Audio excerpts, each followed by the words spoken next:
चलते चाइना को निश्चित ही दिक्कत होने वाली है। ऐसा मैं क्यों कह रहा हूं? क्योंकि चीन ने हाल ही में बांग्लादेश के साथ मिलकर के जो एग्रीमेंट मोगला पोर्ट को लेकर किए या सिलीगुड़ी कॉरिडोर को ध्यान में रखकर किए, वो सारी की सारी चीजें आज आंसर कर दी गई हैं।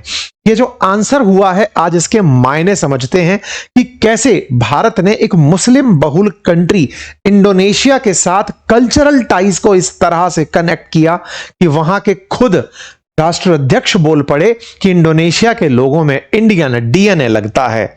ये बातें अपने आप में बहुत मायने रखती हैं, और विशेष रूप से तब जब वो सभी आसियान कंट्री जो पीड़ित हैं चाइना के साउथ चाइना सी में बढ़ रहे अतिक्रमण से, उन देशों में अब ये तीसरा देश बनने जा रहा है आफ्टर फिलीपींस, वियतनाम, जिसको भारत ब्रह्मोस दे रहा है। अगर आप इस ब्रह्मोस की पूरी गणित को समझ जाएंगे तो आप समझ जाएंगे कि भारत एक एक करके अपने शस्त्र चाइना के चारों तरफ तैनात कर रहा है। यानी कि केवल भारत के ही चारों तरफ स्ट्रिंग ऑफ पर्ल्स नहीं बनाई जा रही, बकायदा भारत भी चाइना के चारों तरफ नेकलेस ऑफ डायमंड सजा रहा है। यानी चाइना ने बांग्लादेश को साधने का प्रयास किया तो हमने इंडोनेशिया साध लिया। भारत ने इंडोनेशिया ही नहीं, इसके साथ साथ चाइना की शह में पल रहे पाकिस्तान को भी जवाब दिया। यह कूटनीतिक प्रयास था। ऐसा क्यों? क्योंकि हाल ही में पाकिस्तान इंडोनेशिया के नजदीक आते हुए उसे अपनी तरफ से JF-17 की डील दे रहा था। प्रधानमंत्री के हवाई जहाज को उनके फाइटर जेट्स के द्वारा, जिसमें F-16 और सुखोई भारत के प्रधानमंत्री के हवाई जहाज को एस्कॉर्ट करते हुए दिखाई पड़ते हैं। यानी कि एक ग्रांड जेस्चर, जैसे आपकी मेन गाड़ी के आगे दो पायलट गाड़ी, एस्कॉर्ट गाड़ी चल रही होती हैं, कुछ वैसा ही प्रधानमंत्री पहुंचते हैं, प्रधानमंत्री का भव्य स्वागत होता है। पूरी तरह से कल्चरल रंग में रंगा हुआ इंडोनेशिया दिखाई पड़ता है। खुद राष्ट्रपति प्रधानमंत्री को रिसीव करने पहुंचते हैं। यहां पर एक सीन बहुत ही खूबसूरत आता है। जब इनकी मुलाकात होती है, उसी समय फाइटर जेट्स को ऊपर से सम्मान में गुजारा जाता है। इस तस्वीर के साथ साथ ही कल्चरल रूप से प्रधानमंत्री का स्वागत करने के लिए भारतीय संस्कृति और इंडोनेशियन संस्कृति से जो भी दृश्य बनते हैं, प्रधानमंत्री को उनसे मुखातिब कराया जाता है। यहां पर आप फाइटर जेट्स को पार होते हुए देख सकते हैं। यहां पर अभी कुछ दिन पहले आप में से बहुत से लोगों ने, जब पुतिन चाइना पहुंचे थे, तब चाइना में पुतिन के सम्मान के लिए कुछ इस तरह से बच्चे झंडे लहराते हुए दिखाई दिए थे। वैसे ही इंडोनेशिया के बच्चों को प्रधानमंत्री के सम्मान में झंडे लहराते हुए दिखाया गया। आप यहां पर बकायदा पूरा शूट देख सकते हैं, रिकॉर्डिंग देख सकते हैं। ऐसा लग रहा है जैसे परेड ग्राउंड के अंदर प्रधानमंत्री का ट्रैवल हो रहा है। एक प्रकार का बहुत ही खूबसूरत सीन यहां पर निकल कर आया। भव्य स्वागत हुआ। भव्य स्वागत के साथ साथ यहां पर राजकीय अतिथि के रूप में आपको पूरी तरह से तोपों की सलामी के साथ सम्मानित किया गया। इसके बाद प्रधानमंत्री कल्चरली लोगों से मुलाकात किए जो यहां पर प्रमुख केंद्र थे, उनसे बातचीत की, और साथ में आदिपुरा स्टार, जो कि रिपब्लिक ऑफ इंडोनेशिया का अटमोस्ट मतलब सबसे बड़ा पुरस्कार है, आपने उसे ग्रहण किया। ऐसा करते हुए भारत के प्रधानमंत्री दुनिया भर के तमाम देशों के साथ पुरस्कार प्राप्त करते हुए 35 इंटरनेशनल पुरस्कार प्राप्त कर चुके हैं। भारत का जो ब्रह्मोस है इंडोनेशिया जा रहा है। ये कुछ तस्वीरें और न्यूज कटिंग्स हैं जिसमें यूएई की बात है, वियतनाम की बात है, फिलीपींस की बात है, अब उसके बाद इंडोनेशिया की बात है। अब इस इंडोनेशिया की बात लेकिन इतनी आसान नहीं है। क्यों नहीं है? असल में जो अपन ने ये बनाया है ना ब्रह्मोस, इसके बारे में कई बार एक मन में प्रश्न आता है कि ब्रह्मोस हमसे ही क्यों लेता है कोई? रूस के पास भी तो इसकी हिस्सेदारी 49.5% है, तो रूस से इसको क्यों नहीं ले लिया जाता? अच्छा, इसका जवाब भी बड़ा इंटरेस्टिंग है। जवाब इंटरेस्टिंग ये है कि जिस ब्रह्मोस को भारत से रिसीव किया जाता है, असल में वो रूस के पास भी नहीं है। रूस के पास अपनी मिसाइल है। भारत ने जो ये 50.5% यहां पर अपना कंट्रीब्यूशन दिया है, वो कंट्रीब्यूशन इसे बहुत खास बना देता है। और भारत जब भी अपनी मिसाइल किसी को सौंपता है तो उसके साथ साथ उसकी सर्विसिंग, उसका रखरखाव, उसका प्रशिक्षण, वो सब कुछ साथ में ऑफर करके देता है। भारत की इस मिसाइल की क्षमता यह है कि कोई भी रडार इसे पकड़ नहीं पाता, क्योंकि यह क्रूज मिसाइल है और जमीन के समानांतर होकर दुश्मन को ट्रीट करती है। ऐसे में भारत के इस प्रकार के जो डिफेंस इक्विपमेंट हैं, इनको अब खरीदने वालों की लंबी कतार है और बहुत सारे देश इसमें अपना इंटरेस्ट ऑलरेडी जाहिर कर चुके हैं। और हमने अपनी तरफ से ब्रह्मोस पाकिस्तान पर दागी और उधर की तरफ से दुनिया में यह संदेश चला गया कि जिस देश को चाइना की सुरक्षा प्राप्त हो उस देश में ब्रह्मोस जाकर गिर सकता है। और उसके बाद लगातार हमारे पास ऑर्डर्स आने शुरू हो गए। मतलब ब्रह्मोस के ऑर्डर तब से जारी हैं। और आज उसी क्रोनोलॉजी में जो इंडोनेशिया पिछली साल इतना इज्जत पाकर के भी हमें ब्रह्मोस नहीं खरीदा था, आज वो खुद इज्जत देकर के प्रधानमंत्री को बढ़िया स्वागत सत्कार देकर के अब ब्रह्मोस भी खरीद लिया है। दोनों देश बकायदा अनाउंस करते हैं, बड़ी हेडलाइंस बनती है। और ब्रह्मोस के साथ साथ अस्त्र जो कि डीआरडीओ ने इसी बार जब अपन ने ऑपरेशन सिंदूर किया था उस दौरान हमने चला के दिखाया था। दोनों देशों के बीच 3,877 करोड़ रुपए की डील होती है। सुना जा रहा है कि अगर इनको जरूरत पड़ी तो भारत इन्हें लोन भी दे देगा। कुल मिलाकर भारत ने अपना प्रोडक्ट दुनिया के देशों में देना शुरू कर दिया है। ब्रह्मोस के बारे में निकल कर आया कि $200 मिलियन की यह डील हमारी इंडोनेशिया के साथ हुई है। यह जॉइंट एग्रीमेंट है और इसके अंदर 9th नंबर पॉइंट के अंदर ब्रह्मोस और air to air missile defence agreement के बारे में बात निकल कर आ गई। कुल मिलाकर वियतनाम फिलीपींस के बाद अब ब्रह्मोस भी उस सीरीज में जुड़ गया। इंडोनेशिया ने भी इसका स्वागत किया। इंडोनेशिया की प्रतिक्रिया इस पर बड़ी सकारात्मक रूप से निकल कर आई। अब दुनिया के देशों की अगर हम बात करें तो बहुत से देश, ये सारे की सारे आसियान कंट्री गिनती से अब कहीं ना कहीं ब्रह्मोस के अंदर रुचि रखते हैं, क्योंकि इन्हें लगता है कि चाइना पाकिस्तान को नहीं बचा पाया तो खुद को क्या बचाएगा।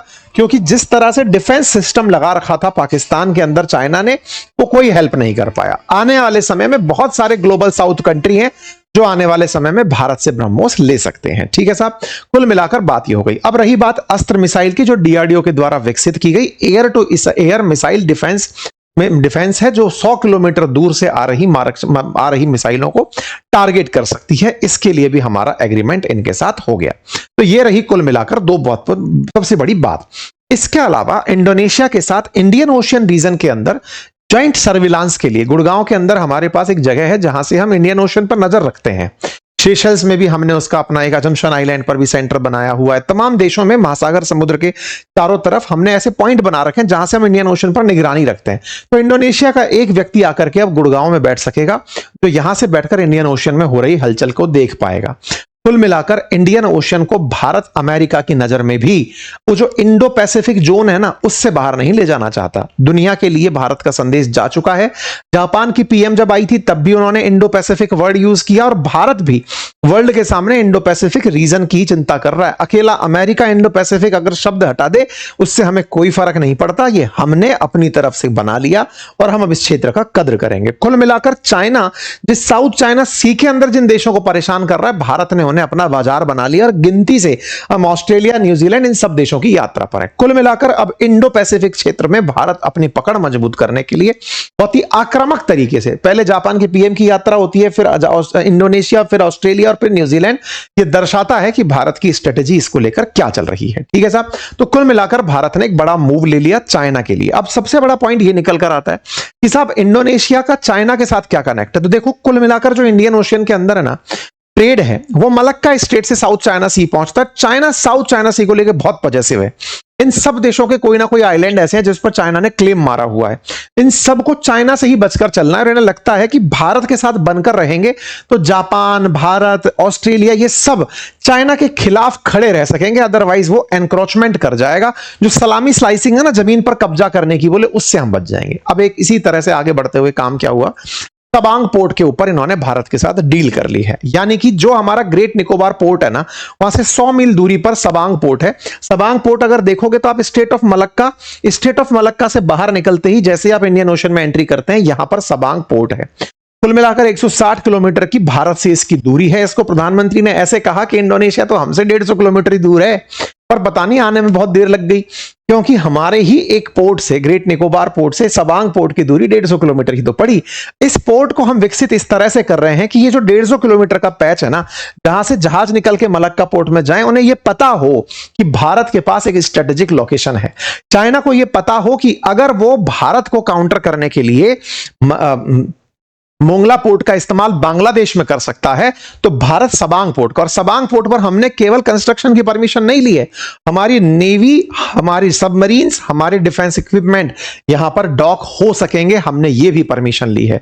मतलब आने वाले समय में भारत के पास एक बहुत ही स्ट्रेटेजिक लोकेशन होगी जो अपने आप में चाइना को काउंटर करते हुए दिखेगी। और इसके लिए भारत 2017 से लगातार प्रयास में है। 18 की ये न्यूज कटिंग आप देख रहे हैं, और फाइनली जब आप आज इस खबर को आते हुए देखते हैं तो इसमें बीते समय की आपको चीजें समझ में आती हैं। तो हमने जब ग्रेट निकोबार के बारे में प्लान किया था कि हम उसे डेवलप कर रहे हैं, तो उसके पीछे स्ट्रेटेजी यही थी कि दोनों चौक पॉइंट हमारे पास हों और उसी को कंट्रोल करना, क्योंकि बांग्लादेश के अंदर चाइना अपनी तरफ से मोंगला पोर्ट को भारत के नजदीक एक्वायर करने में जो व्यस्त चल रहा है, हम उसका जवाब क्या दें। तो हमने ये जवाब फाइनली इनको दे दिया है।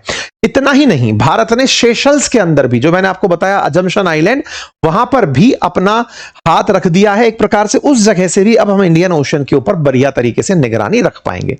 तो कुल मिलाकर भारत ने अपनी तरफ से चाइना का जो प्रयास जिबूती, ग्वादार, हम्बनटोटा और बांग्लादेश के माध्यम से चल रहा था, उसको हमने अब पूरी तरह से कवर कर दिया है। ठीक है साहब। इसके अलावा चाइना लगातार कोई ना कोई ऐसे प्रदर्शन करता है जिससे इन देशों में डर बढ़ता है, और डर बढ़ता है तो ये भारत की तरफ स्वतः ही चले हुए खिंचे हुए चले आते हैं। ये कुछ ऐसे पॉइंट्स हैं जो आपके सामने हैं, मेजर आउटकम्स जो आपके सामने तस्वीरों में है। इनमें सबसे ज्यादा चर्चा जो रही वो मैंने आपके सामने बता दी। इसके बाद प्रधानमंत्री प्रभानन टेम्पल की यात्रा पर जाते हैं। ये प्रभानन टेम्पल का हवा में से लिया हुआ सीन है जिसे आप देख रहे हैं। यहां पर प्रधानमंत्री यहां के राष्ट्रपति के साथ पहुंचते हैं। ये शिव जी का मंदिर है जिसमें भगवान शिव, भगवान विष्णु, भगवान ब्रह्मा को समर्पित है, और ये भारतीय संस्कृति और परंपरा की झलक दिखाता है। और ये विश्व धरोहर सूची में यूनेस्को के अंदर शामिल है। हजारों साल पुराना ये मंदिर है, और भारत के प्रधानमंत्री इस मंदिर में पहुंचते हैं क्योंकि मंदिर की दीवारों पर रामायण की खूबसूरती को रामायण की कहानी को बहुत ही खूबसूरत नक्काशी के जरिए दिखाया गया है। यहां पर आप देख सकते हैं इस मंदिर के अंदर जो प्रभानन मंदिर है, 1991 में इसे यूनेस्को वर्ल्ड हेरिटेज के अंदर घोषित किया गया था। इतिहासकारों की बात माने तो 240 मंदिर यहां पर थे।